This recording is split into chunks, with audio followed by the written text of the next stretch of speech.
Hello and welcome back to another episode of this Q&A series, and what might be in fact the last episode for a little while at least. I think now's a good place to stop, seeing as A, I have run out of questions, and B, it seems to have run its course for now. I think we'll have a little break for a while. We'll maybe bring it back later in the year. So this will be the last episode of this for a while anyway. So let's go on with it. These are going to be the final set of questions. The first one comes from Billy Bob Joe. Oh, Billy Bob. And his question is, did you ever have a schoolgirl crush? A schoolgirl crush. Did I ever have a school crush, basically? I don't think I did. I'm trying to think now. Such a long time ago.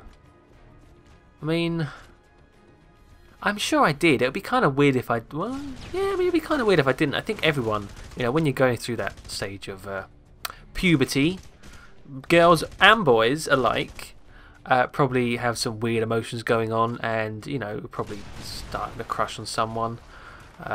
Never went anywhere in my case, but then I'd only been about 12 or 13, so there's no real surprise there. In fact, there was one girl in the art class. I do remember that, but that's about it. I have such a vague memory of that kind of part of school, like sort of not so much the A levels and GCSE, but more like years 7, 8, and 9. I'm not sure what grades they'd be in America, but over here it's kind of before GCSEs. That part of school is such a blur to me. I wish it wasn't. But yeah, I'm pretty sure I had a school crush at some point, because everyone does, whether it's on the teacher or on another student. I've never had one on the teacher though. I'll say that. No. But yeah, sorry, that's a bit of a crappy question. But like I said, my memory's not too good for that part of school.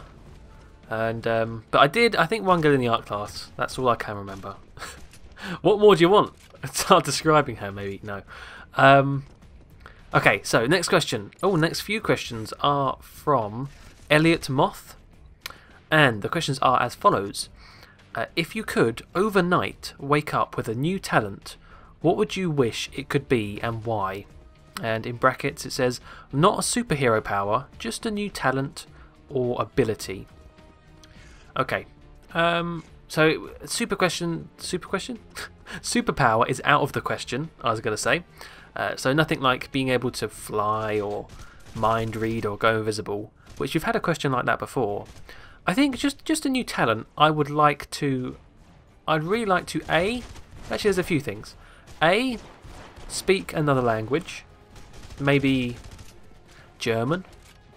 I like Germans. I don't know why. I just like the Germans, and I'd like to speak the language. Maybe French, Spanish, any language. Spanish, Italian. Well, maybe not any language. I wouldn't like to speak.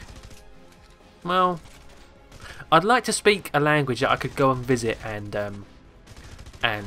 use the language, visit the country. So, yeah, I think maybe any European language would be pretty nice to learn. So that's one. Number two, I would either like to be able to play an instrument, a musical instrument, piano. What instruments would I like to play? Piano I'd like to play. Guitar, I'm not so big on the guitar. Drums, not so much either. It's mainly the piano. I'd really like to play that. I'm trying to think now of other instruments. Maybe a guitar. Like, you can't beat a bit of an electric guitar or something. But trumpet, I don't know, something jazzy. Maybe like a trombone. Maybe not a trombone, no.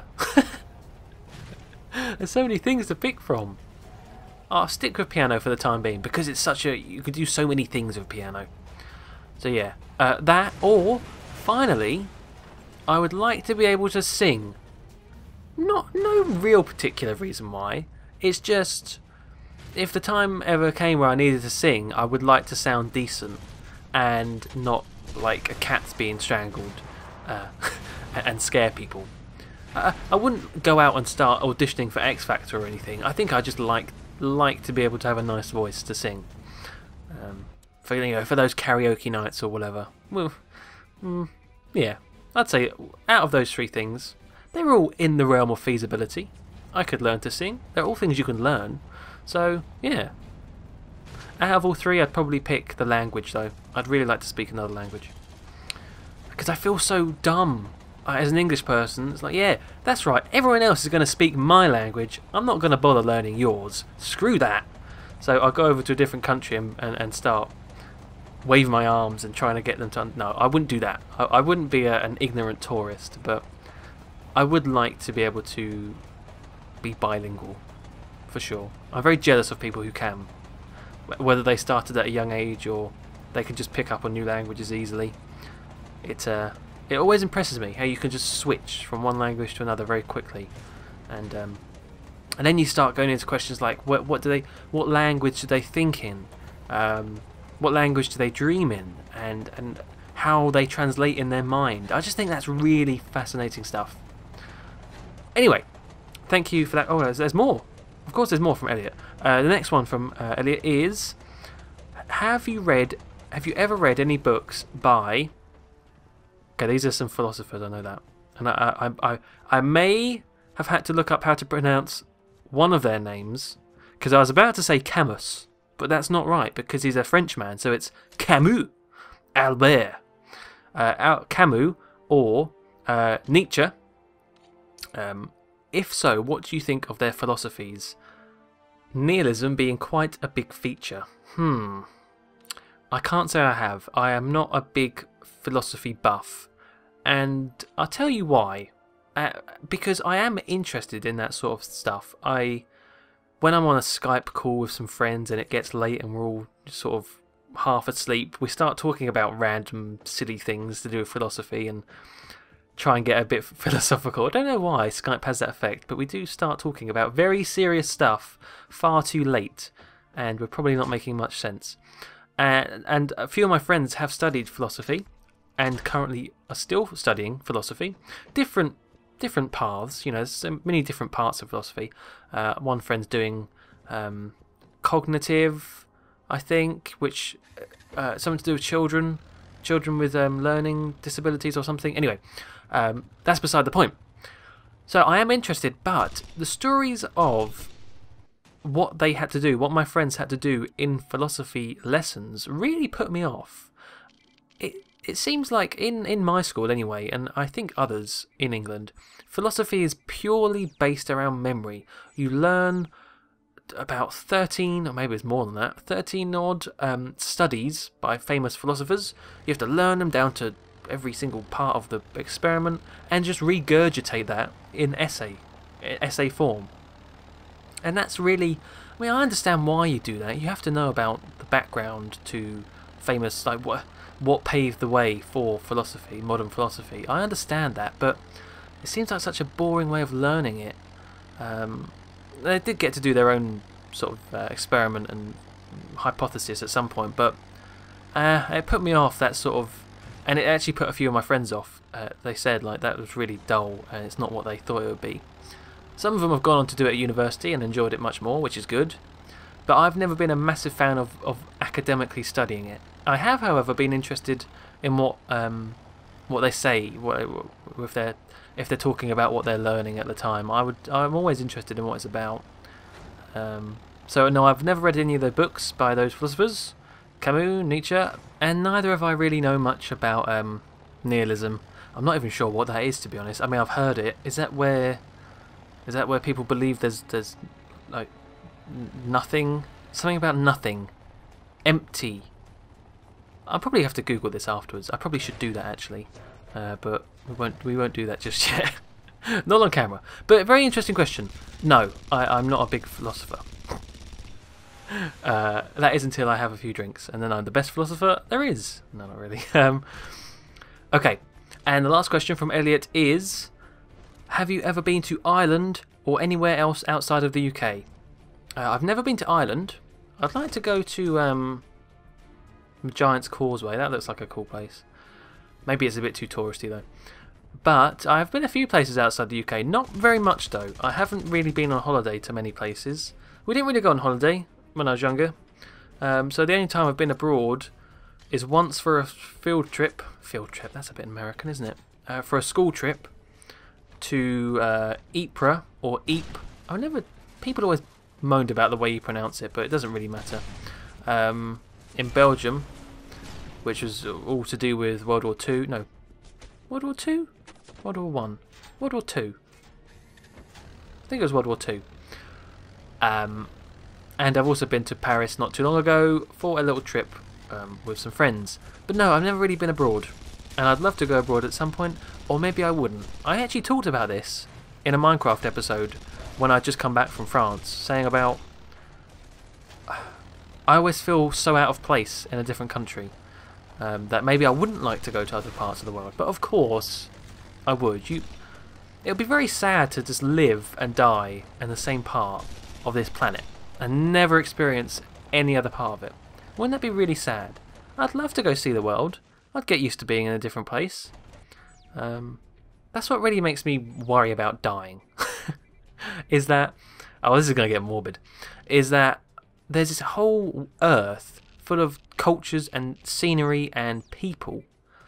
And a lot of people don't see it. A lot of people can't. You know, they can't afford a trip around the world, or you know, they're not able to physically. And it's really sad because, you know, you've only got one shot, so I would like to see more. Definitely. Including Ireland. Yeah, I'd like to see Ireland and Scotland and Wales and other places. Okay, so thank you for the questions, Elliot. The next one, some of these are kind of quickfire ones. So, next one is from Hans, and Hans something, and his question is, do you have a favourite brand of phones? If you do, which one is it? And my answer to that would be probably... I would have said Samsung before, but no, now I'm not too much a fan of Samsung. They've released too many phones too often, and they seem a bit tacky now. So I'm going to switch to my current phone, which is a Sony. I really like the make. It's a nice make of the phone. It's nice, solidly built. I like the glass on the back. It's got a glass back, mine. Really good battery life. It's just a really nice, decent phone. And unfortunately, they've just said that Sony are kind of pulling out of the phone market and the TV market. So it's a good thing I got one whilst I still could. I think their focus is now solely on PlayStation stuff. So yeah, I'm going to say the Sony Xperia. I've got a Z3 Compact if you're interested, if you were wondering. So thank you for the question, Hans. The next one is from Beefcake Simulator, and the name gives away what his question is about, because it is, do you watch South Park? Beefcake, South Park. And the answer to that is I did. I used to watch South Park probably when I was too young. I used to watch it. I remember I have this videotape, VHS, and half of it is Pokemon episodes, like the anime of Pokemon, and then it randomly switches to South Park episodes. How much different one end of the scale to the other? It randomly switches to South Park, and it's the ones I used to watch. It was ones with Chim Pokemon. It's funny because yeah, Chim Pokemon was on there, which is all about Pokemon. And the one with where they go to the Jewish camp, and the babysitting one with all the cats. I really can't remember the episodes, but I can vaguely remember what they're about.